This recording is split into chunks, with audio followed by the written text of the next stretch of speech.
Alright, let's take a look at how to create kind of a grungy ink splatter texture. And what we're going to do is use some brushes from inside of Illustrator, but pull them into Photoshop. So it's one of those things. It'd be cool. Illustrator's got some really cool brush sets in it. And you can't really use them in Photoshop. You can't take that same brush palette and use it in Photoshop, but there is kind of a workaround for it. So let's start off in Illustrator. I'm just going to create a new document, and it doesn't matter what size or what it looks like. It's just going to be there so we can see our brushes. And now, let's bring the brush palette front and center here. And if you click on that little flyout menu, you'll see as you go to the bottom it says Open Brush Library. Well, inside there's one called Artistic Ink. So I'm going to click on that. And let's bring that one out into the center here and take a look at some of the brushes inside here. There's some really cool things that Photoshop doesn't have as far as brushes go. So what I wanted to do is use these brushes that I'm using in Illustrator in Photoshop. Well, the way I can do it is let's start off. Let's just take a look at them. We have Ink Bomb, we have Ink Drop, and we have Ink Spatter, Splash, Splat, and Spot. So in case you're wondering what the difference between a splat and a splot and a splash were, this is it. All right, it's a little bit weird. They got some weird names to them, but they look cool nonetheless.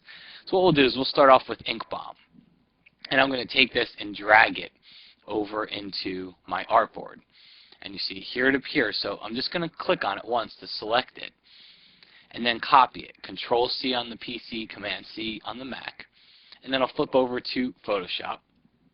I'll create a brand new document, and the document's going to be exactly the size of what I just copied from Illustrator. So it remembers, it knows what the computer has in memory. And then I'll paste it. Control V on the PC, Command V on the Mac, and choose the pixels option. Hit OK. You see a little bounding box around it. Just hit Enter.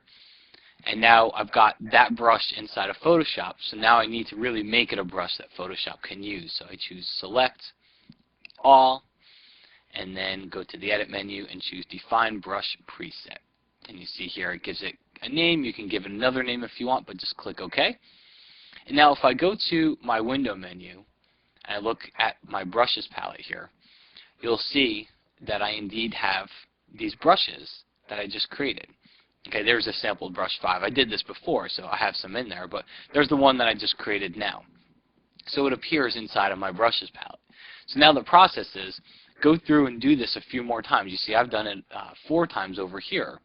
So you go in Illustrator, take another brush, and just click and drag on it, and select it. And here's another thing to keep in mind is inside of Photoshop, if you try to make this brush bigger, it's going to get pixelated because it's not vector artwork anymore. However, inside of Illustrator, I can make it as big as I want, and it's still going to keep those same crisp edges. So if you think you want it larger, make it bigger here, copy it, okay, and then go over into Photoshop, paste it, and do that whole brush creation process, because that way you'll be able to have a larger brush, where if you don't, if you start off small, when you try to make it larger in Photoshop, it's just going to start to look bad.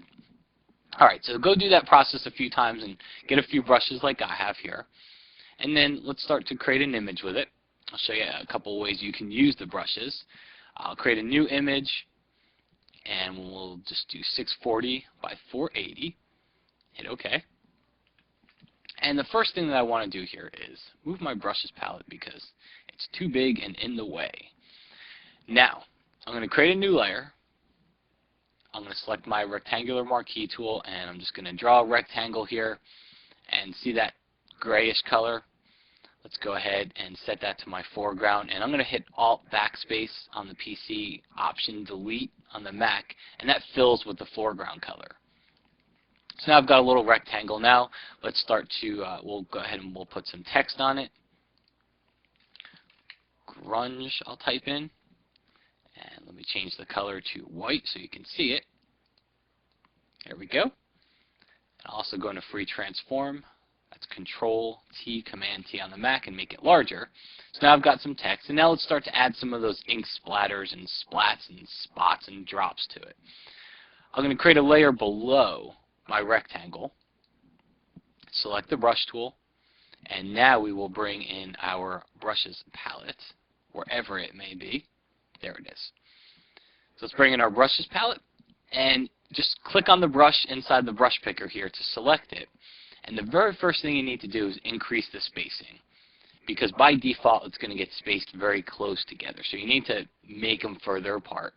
And then I click on Shape Dynamics. And then here you can control the size, so I can get some larger ones and some smaller ones.